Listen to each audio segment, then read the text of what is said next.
नमस्कार मित्रांनो, घरोघरी मातीच्या चुली या मालिकेच्या 24 सप्टेंबरच्या भागात आपल्याला पाहायला मिळणार आहे.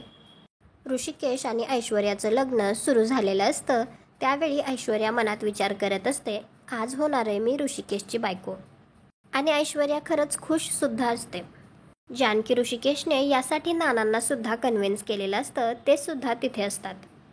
पण ज्यावेळी वरमालाची वेळ येते आणि अंतरपाट बाजूला करून हार घालायचा असतो, त्यावेळी मात्र अंतरपाट बाजूला झाल्याबरोबर ऐश्वर्याला ऋषिकेशच्या जागी सारंग दिसतो. पण ऋषिकेशच्या जागी सारंगला पाहून तर ऐश्वर्या चांगलीच घाबरते. तिला धक्का बसतो आणि तिच्या हातातील हार डायरेक्ट खालीच पडतो.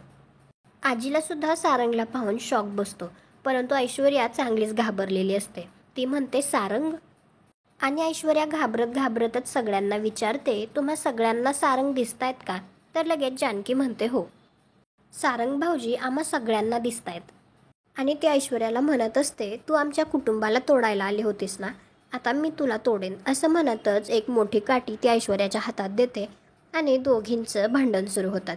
तुम्हाला हा भाग कसा वाटला ते कॉमेंट करून नक्की सांगा. व्हिडिओला लाईक करा, आपल्या मराठी मालिका चॅनलला सबस्क्राईब करा. भेटू उद्याच्या भागात.